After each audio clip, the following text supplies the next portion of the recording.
오늘가 12월 31일입니다. 이제 오늘 이제 반도체 올해를 마무리하면서 한 번 더 이제 반도체 뉴스를 정리해보는 시간도 가져보려고 할 건데, 지금 뭐 이건 반도체 뉴스 정리보다는 그거죠. 이제 반도체 개념 정리. 근데 그 중에서도 이번 주는 램과 롬, 뭐 SRAM, DRAM, 그리고 롬에선 뭐 낸드 플래시 메모리 같은 거를 이제 알아보도록 할 겁니다. 이제 넘어갈게요. 그래서 지난 시간엔 뭘 배웠냐를 하면 뭐 15적을 이용한 이제 N형 반도체, 그리고 뭐 3적을 이용한 이제 붕소거 같은 걸 이용한 이제 하나가 빠져나오는 P형 반도체, 그런 것들을 배우고, 그 이후에는 시스템 반도체와 메모리 반도체를 배웠습니다. 네, 근데 메모리 반도체는 이제 보면 정보를 이제 기록해둔 정보를 읽거나 수정할 수 있는 메모리. 근데 이제 램과 롬으로 나뉘는데, 이제 램은 랜덤 어세스 메모리의 약자로 이제 기억된 정보를 읽고 다른 정보를 기억시킬 수도 있습니다. 그래서 램은 전원이 끊어지면 기록된 정보도 날아가기 때문에 휘발성 메모리라고 했었고, 그래서 뭐 램에 저장되어 있는 데이터는 컴퓨터가 작동하는 동안에 유지되면서 컴퓨터의 전원이 꺼지면 램에 있는 데이터도 같이 사라지고, 그래서 램은 주로 컴퓨터의 주 기억 장치, 응용 프로그램의 일시적인 로딩, 그리고 데이터의 일시적인 저장에 사용됩니다. 그래서 뭐 대표적인 램의 종류에는 일정 시간마다 자료 유지를 위해 리프레시가 필요한 D램, 그리고 기억 정보가 유지되는 SRAM 등이 있고, 그 밑에 있는 롬은 비휘발성 메모리로 한 번 기록된 정보를 읽을 수만 있고 수정할 수 없는 메모리입니다. 그래서 정보를 저장하는 용도로 사용되는 메모리 반도체는 이제 램과 롬인데, 램과 롬이 아까 전에 말한 것처럼 있는데, 롬은 리드 온리 메모리로 한 번 기록한 데이터를 빠른 속도로 읽을 수는 있는데 이제 기록 및 수정은 할 수 없고, 그리고 전원이 공급되진 않아도 기록된 정보가 지워지지 않으므로 비휘발성 메모리라고 합니다. 그래서 롬은 정보를 다시 쓰고 지울 수 있는 방식에 따라 마스크롬, 피롬, 이피롬, 플래시 메모리 등으로 이제 구분되는데, 마스크롬은 이제 제조 과정에서 미리 기록해 놓은 메모리로 사용자가 내용을 수정할 수 없는 롬이고, 피롬은 이제 사용자가 한 번 기록할 수 있는 롬이고, 이피롬은 이제 필요시 이제 기억된 내용을 지우고, 그리고 다른 내용을 이제 기록할 수 있는 롬입니다. 그래서 이피롬은 이제 정기적으로 정보를 기록하고 소자에 강한 자외선을 비추어 정보를 지울 수 있기 때문에 반복적으로 이제 여러 번 정보를 기록할 수 있는 것이 장점입니다. 그래서 이제 이 하나하나를 정리해 보도록 할 건데, 첫 번째로 이야기해 볼 거는 SRAM입니다. 네, SRAM은 스태틱 램이에요. 그러니까 아까 전에 램이 랜덤 어세스 메모리였는데 앞에 스태틱이 붙으니까 정적 메모리. 그래서 전원의 공급하는 한 저장된 데이터가 보존되는 램으로, 이제 데이터를 보존하는 SRAM, 전원이 공급된 전제하에 이제 데이터를 보존하는 SRAM, 그리고 시간의 흐름에 따라 데이터가 소멸되는 D램이 있는데, 이제 SRAM은 전원이 차단될 경우 저장된 데이터가 소멸되는 휘발성 기억 수자이나 전원된 공급되는 한 데이터가 보존되기 때문에 D램과 다르게 이제 리프레시가 필요 없다고 합니다. 그래서 SRAM은 여러 개의 트랜지스터가 하나의 셀을 구성하기 때문에 데이터를 이동시키는 통로가 많아서 D램보다는 이제 데이터 처리 속도가 더 빠르고, 하지만 이제 데이터를 저장하는 이제 셀의 크기가 이제 커가지고 D램보다 이제 동일 면적에 대한 집적도도 낮고 이제 회로 구조도 복잡해서 대용량을 만들기 어렵습니다. 그래서 이런 특징들로 인해서 어디에 많이 사용한다면 그래픽 카드 같은데 이제 주로 소용량의 메모리에 사용되기도 합니다. 그 다음은 이제 D램인데, D램의 D는 다이나믹입니다.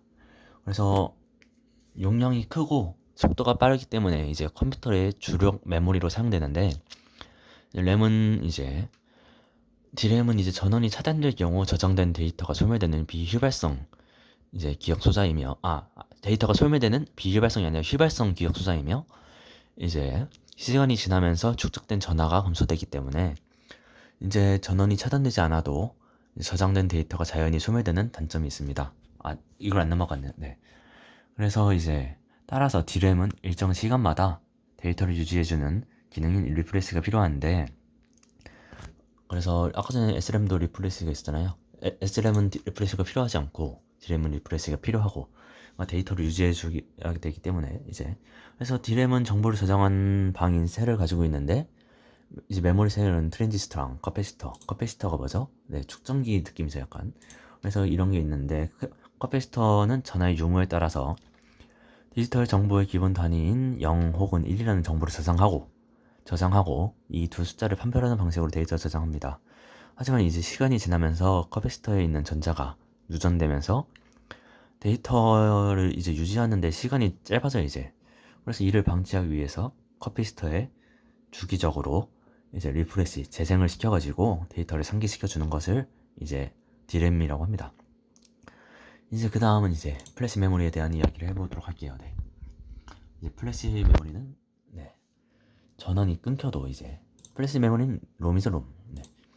이제 전원이 끊겨도 데이터를 보존하는 특성을 가진 반도체입니다. 그래서 뭐 D램과 S램과 달리 이제 데이터를 보존하는 비휴발성 메모리고 위에 있던 S램, D램은 휴발성 메모리고 네.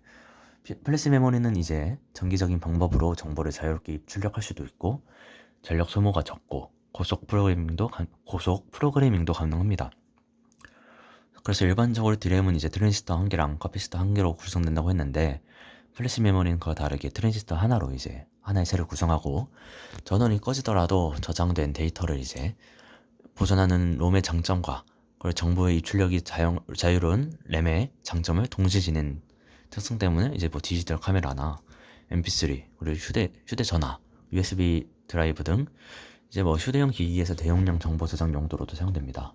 그래서 뭐 플래시 메모리는 반도체 칩 내부에 전자 회로의 형태에 따라서 낸드와 노어가 이제 구분되는데 이제 낸드 플래시 메모리와 노어 플래시 메모리에 대한 이야기도 한번 해볼게요. 첫 번째로 이 그림을 보시면 됩니다. 이제 낸드 플래시 메모리는 이제 반도체의 셀이 직렬로 배열되어 있는 거예요. 플래시 메모리가 이제 그래서 뭐 전자 회로의 형태에 따라서 직렬이면 낸드, 백렬이면 노어라고 구분을 하는데 낸드 플래시는 용량을 늘리기 쉽고 쓰기 속도가 빠른 반면에 노어 플래시는 읽기 속도가 빠른 장점을 가지고 있습니다. 그래서 낸드 플래시는 저장 단위인 셀을 이제 수직으로 배열하는 구조이기 때문에 좁은 면적에 많은 셀을 만들 수 있어가지고 대용량화가 가능하고 또한 이제 데이터를 순차적으로 찾아가서 읽기 때문에 노어 플래시보다 읽기 속도는 느리지만 별도로 이제 셀의 주소를 기억할 필요가 없어서 쓰기 속도는 훨씬 빠른 이제 장점을 가지고 있고 그래서 낸드 플래시는 소형화, 대용량화가 가능하기 때문에 다양한 모바일 기기 및 전자제품의 저장 장치로 이제 사용하고 있습니다. 그 다음 이제 노어 플래시에 대해서도 이야기 해볼 건데 노어 플래시는 아까 전에 이야기했던 것처럼 이제 병렬로 배열되어 있는 거예요. 병렬로 이제 그래서 아까 전에 노어 플래시 장점이 뭐라고 했죠? 읽기 속도가 빠릅니다. 네. 그래서 저장 단위인 셀을 이제 병렬로 배열합니다. 그래서 데이터를 빨리 찾을 수 있어가지고 이제 낸드 플래시보다 읽기 속도가 빠르고 그리고 데이터의 안정성이 우수하고 하지만 이제 각 셀의 주소를 다 기억해야 되기 때문에 회로가 좀 복잡하고 이로 인해서 이제 데이터를 저장할 수 있는 공간이 좀 좁아서 대용량화가 어렵습니다. 그래서 이제 셀의 주소를 찾아서 써야 되기 때문에 낸드 플래시보다 쓰기 속도가 느린 약간 단점을 가지고 있습니다.